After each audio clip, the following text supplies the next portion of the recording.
So my dad, James Gerald Danaher, everybody knew him as Jerry. He was born in Thornaby-on-Tees in 1925, so he's a bit of a northerner, which he was very proud of.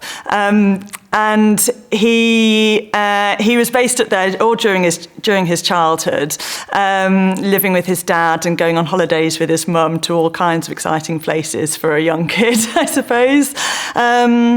But he eventually ended up moving to London because he was training as a doctor. He did his medical degree at Oxford and ended up doing his clinical training at St Thomas's in London. So that's where he ended up being based.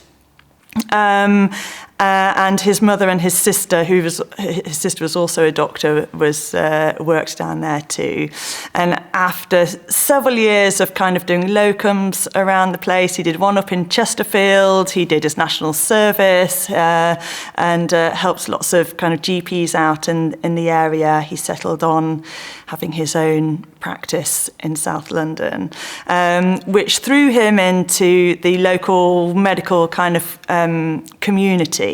So that was a large part of Dad's life, obviously working as a GP and socialising with other people in the medical community as well. But also he was a devout Catholic as well. So he ended up meeting my mum at both being Catholic and both being in the kind of medical nursing community. It all seemed to fit quite nicely. My mum was born in Ravenstone, so in 1941. So that's where the first link for my dad kind of came to Ravenstone. So after my brother was born in London in 1975, my grandparents, who still lived in Ravenstone at that time, were selling their house that my mum had grown up in.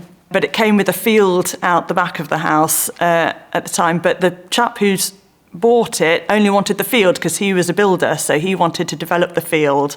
And so once my parents found that out, they approached him with a view to buying the house, and he agreed. So that's what brought my mum and my dad back to Ravenstone, and that's where they started their life together in Ravenstone again for the next chapter.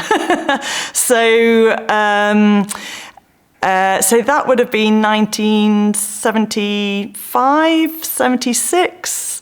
And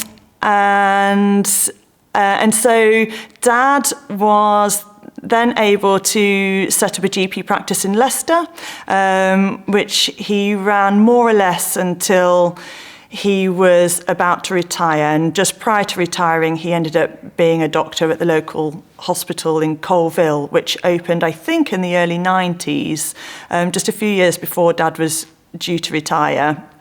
And so he was also the doctor covering the hospital in Market Bosworth, which is now the Market Bosworth Hall Hotel, used to be a hospital.